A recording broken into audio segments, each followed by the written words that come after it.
Okay, so today I'll be discussing the different reactors that are used in water treatment and wastewater treatment.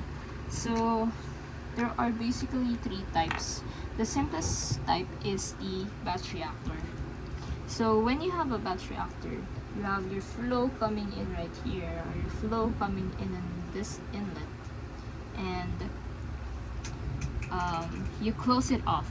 Once it's been poured, you close it off.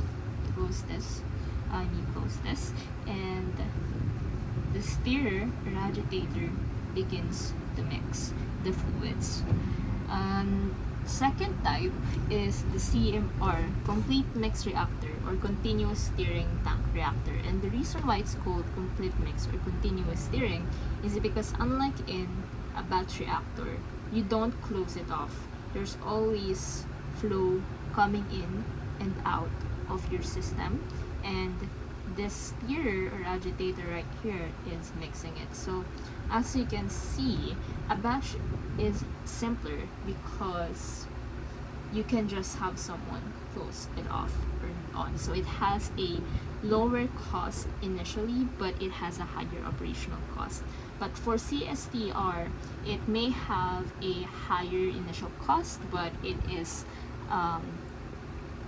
lower cost in operations, and this is used for large scale applications, while batch reactors are used for smaller scale reactions.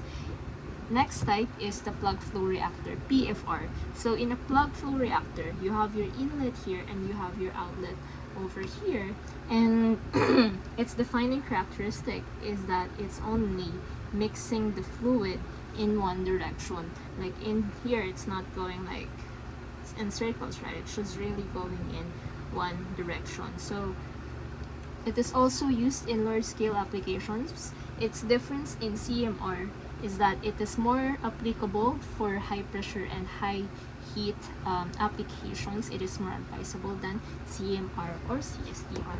So when we are given exams on reactors, they are gonna ask you about the decay. To compute the decay for zero order, first order, and second order decay. So these are our formulas. So PFR, plug flow reactors, and batch reactors, they have the same formulas. For zero order, the concentration of the effluent is equal to the concentration of the influent minus KT.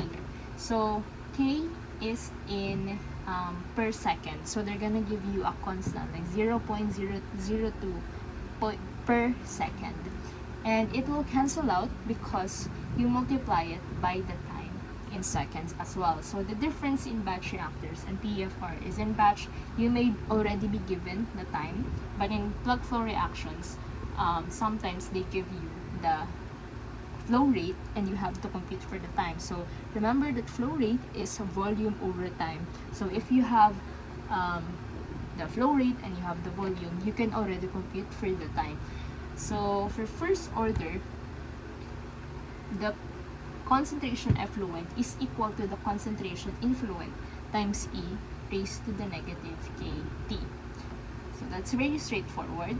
For second order decay, 1 over concentration effluent is equal to 1 over concentration influent plus KT. Now let's go to CMR or CSRT, continuous stirring tank reactor. Okay, so for zero order, it's the same. Concentration of the effluent is equal to the concentration influent minus KT. For first order, concentration effluent is equal to concentration influent divided by 1 plus KT. And for second order, concentration effluent is equal to negative 1 plus minus square root of 1 plus 4 KT times concentration influent divided by 2 KT.